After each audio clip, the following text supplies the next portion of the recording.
Hey, what's up, guys? Dexter here. Hey, listen, let me tell you what happened to me the other day. So, I just finished working out, so I'm a little sweaty. So, if you see sweat, it's part of the process. So, look, um, so the other day, I was sitting in the office and I saw this truck pull up, and it was a big truck, and the guy had a long trailer on the back, right? And I noticed that he had, it looks to me like 50, 60 bales of hay. So a young guy gets out the truck. He's probably looks like about 25. So he walks up to the door. He rings the doorbell. So I go to the doorbell, and he said, "Hey, sir, I was just in the neighborhood servicing one of your neighbors with landscaping straw, and he said it looks like you need some. So I'd love to take care of it for you." I was like, "Okay." I said, "How much? How much is it?" He said, "It's $6 a bill."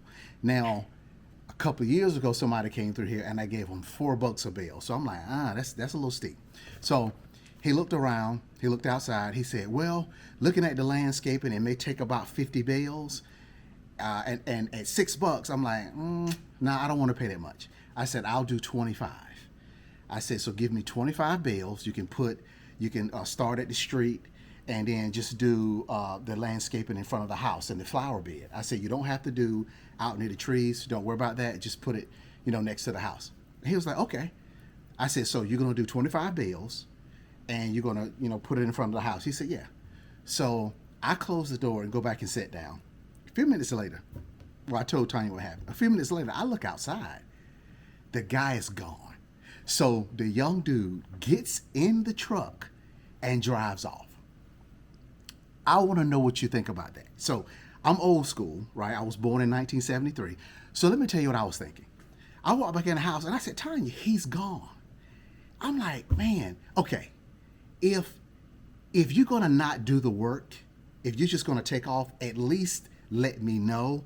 I mean, he could have came to the door and said, "Sir, uh, I'm trying to get rid of all the bales, so I'm just gonna ride up the neighborhood and see if I can get rid of all of them. If I don't, I'll come back." He could have done anything. This guy gets in the truck and leave.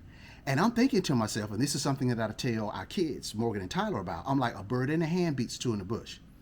He had 25 bales sold right then. All he had to do was start putting it down, but he drove off. So I want to know what you think below. Let me know how you would have handled that situation. Not from my perspective, but from the young man. I mean, is it a generational thing? Did he think, well, I don't owe this guy anything. He's not going to buy all of them, so I'm out.